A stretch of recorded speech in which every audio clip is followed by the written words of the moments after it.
वक्रतुण्ड महाकाय सूर्यकोटि समप्रभ निर्विघ्नं कुरु मे देव सर्वकार्येषु।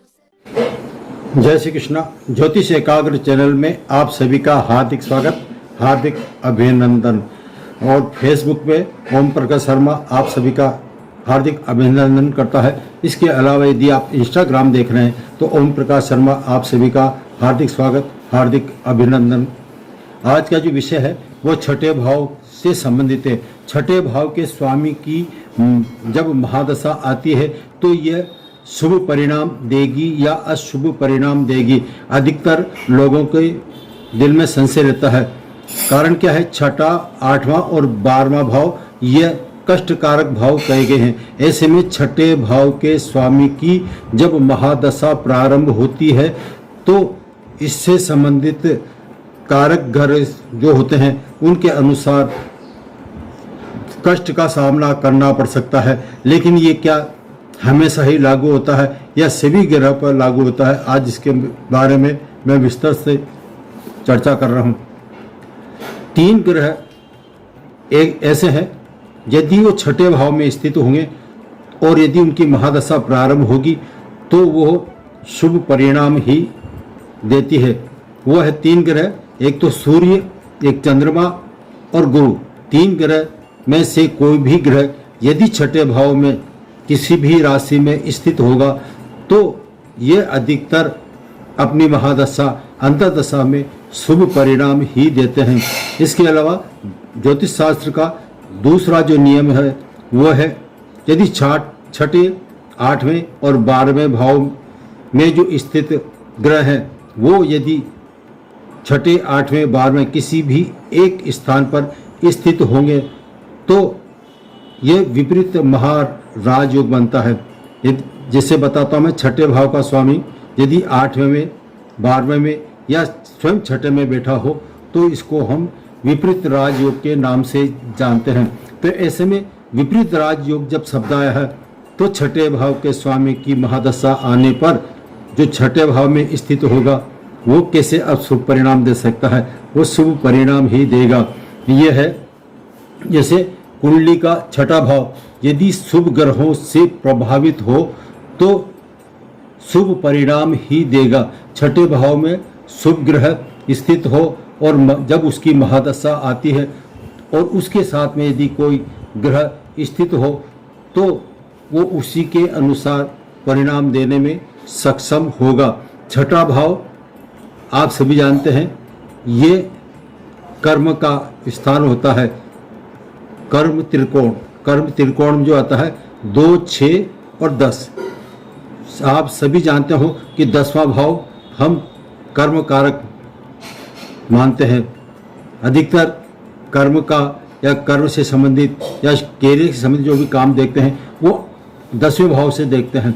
तो ऐसे में जन्म कुंडली के अनुसार जब हम कर्म की अपने स्वयं के कर्म की गणना करने लगते हैं तो कर्म को यदि हम कुंडली, लग्न कुंडली मानेंगे तो उससे स्थान पर ये जो छठा भाव आएगा ये 9th हाउस होता है।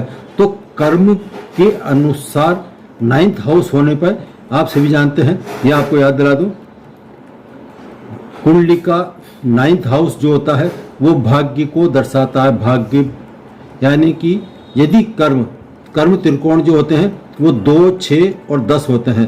तो यदि आप अपने कैरियर के बारे में देखना चाहते हैं कि मुझे कब सफलता मिलेगी तो ऐसे में कर्म 10वें भाव को आप यदि लग्न कुंडली बनाएंगे तो छठा भाव वहाँ से गिनने पर छठा भाव उस कर्म भाव यानी कि 10वें भाव की कुंडली के अनुसार छठा भाव जो होगा वो 9th हाउस यानी भाग्य भाव कहलाता है। तो ऐसे में आपका भाग्य को जब दर्शाता है वो छठा भाव दर्शाएगा। आप जो कार्य करेंगे वो इस की महादशा और अंतर्दशा में क्या परिणाम दे सकते हैं, ऐसे में इसका महत्व होता है।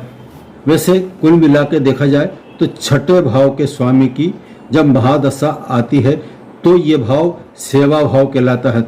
यदि कोई राज्य कर्मचारी बनने के लिए कोई कंपटीशन फाइट कर रहा है तो ऐसे में यदि इसकी महादशा या अंतर्दशा में प्रतियोगिता दे रहा है तो प्रतियोगी परीक्षा में वो पास होता है और उसके नौकरी लगने के चांस जरूर आते हैं।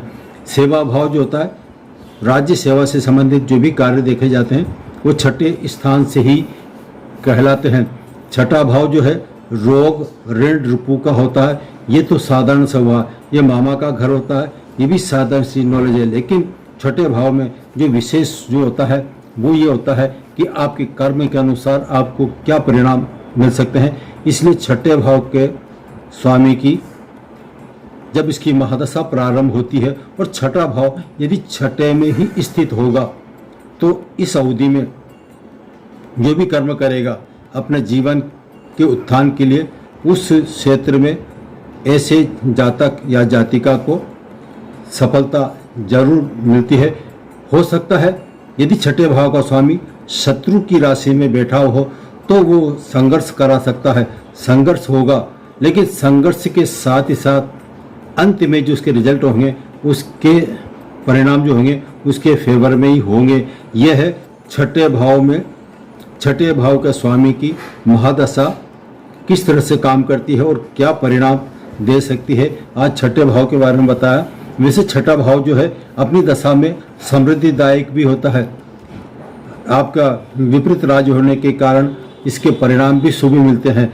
और कितने ही विपरीत राज्य यानी कि विपरीत परिस्थितियों में भी यदि आपने कभी कंपटीशन फाइट किया है और विपरीत परिस्थितियों में आपने जैसे एग्जाम की तैयारी खूब करी लेकिन आपको आशा नहीं है, तब भी ऐसे में जब रिजल्ट आएंगे तो वो आपकी विपरीत परिस्थितियों में होते भी आपको सफलता के संकेत जरूर देता है।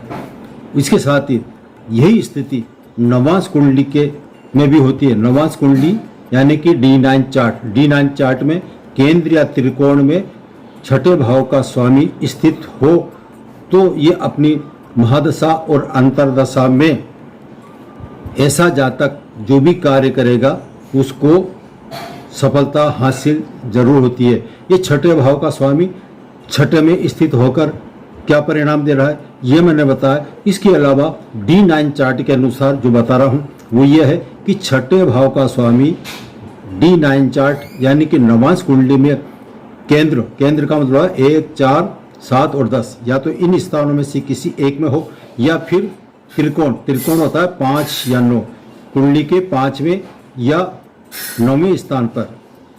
तो मेरा कहने का मतलब यह है कि नवांश कुंडली में उसका स्वामी छठे भाव का स्वामी यदि केंद्र या त्रिकोण में बैठा होगा और इस अवधि में ऐसा जातक या जाति का जो भी कार्य करेंगे चाहे कितना ही कठोर काम हो, कोई काम में मुश्किल लगता हो, लेकिन इस अवधि में मैं दावे के साथ कहता हूँ वो जो भी कार्य करेंगे उसमें जरूर उनको सफलता मिलेगी। इस अवधि में यदि भूमि संबंधी प्रॉपर्टी संबंधित कार्य करेगा तो उसमें तो उसके बारे में आ रहे आशा से विपरीत हो धन लाभ होने की पूरी संभावना रहती है। सिर्फ आज इतना ही मैं अपनी वाणी को विश्राम देता हूँ। जय श्री कृष्ण।